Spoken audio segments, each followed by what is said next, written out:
Hi, it's Mike again, and now I'm going to show you how to drop all of your equipment on the table sterilely. And I'm Scott Clements, and I'll be assisting Mike by demonstrating the techniques that he'll be explaining today. The first thing Scott's going to want to make sure he has before he starts opening anything for his sterile tray is a hat and a mask. He's going to wear the hat because he wants to make sure he keeps all of his shedding hair off the sterile field, and he's going to wear the mask to prevent any droplets from his mouth from getting on his sterile field.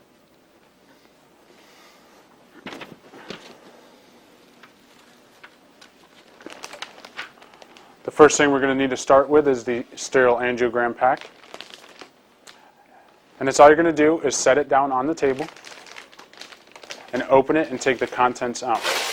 Now the contents that are on the inside of the package are sterile right now. But see, as you notice, Scott touched them. That side of the contents are no longer sterile. And that's fine, because that's going to be touching the non-sterile table anyways. So Scott's going to turn the angiogram pack so the stickers are towards him. He's going to want to make sure when he opens it, peels away the flap, the first flap needs to go away from him, and the second flap is going to come towards him. Now Scott can only touch the light blue areas of this drape. The dark blue areas are sterile, so he wants to make sure not to touch that with his bare hands. So reaching underneath the drape, he's going to peel it back to cover the table.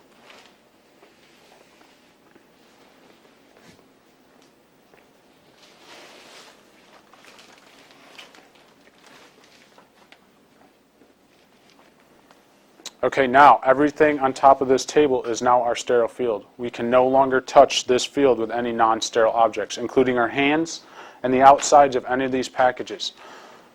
The next thing Scott's going to do is drop his linen pack. Now the outside of the linen pack is not sterile, but everything inside of the linen pack is considered sterile. Scott will maneuver himself to the end of the table to help him do this. So when Scott is opening this pack, he's going to want to make sure he takes all the not sterile parts and bring it towards his body.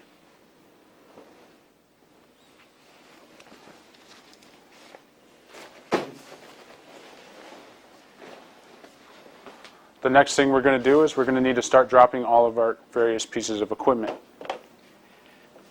When you're dropping this, the equipment, the gowns and the towels on the field, you might want to think about the side of the field that the doctor will come in on and the scrub tech once they've scrubbed.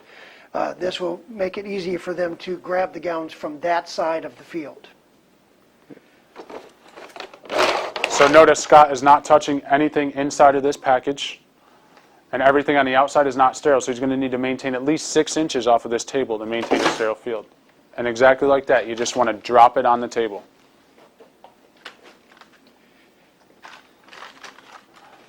When opening the sheath, it can be a little tricky because there's some spring-loaded things in there that could flop off the table, so you want to make sure you're extra careful while doing that. Scott's also going to need to drop his and the doctor's gloves.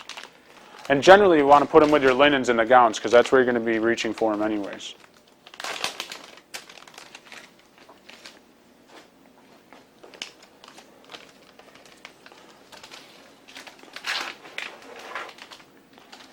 The thin wall needle is probably going to be one of the easiest things you get to drop on the table, so that might be a good place to start if you're practicing. The 035J wire can be tricky because it's round, so you need to kind of drop it on the table flat. If you drop it on its side, it could roll right off the table. Notice Scott, when he drops everything, he holds it upside down and opens it. That's the best way to do it.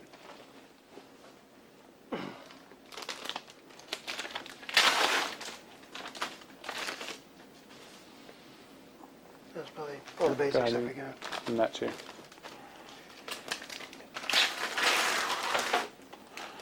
Okay, so this is all the basic stuff that we can drop right now for the right and left heart cath tray. As you notice, there still is some more equipment here that hasn't been dropped yet, but that's going to need to be dropped at a later time by a circulator.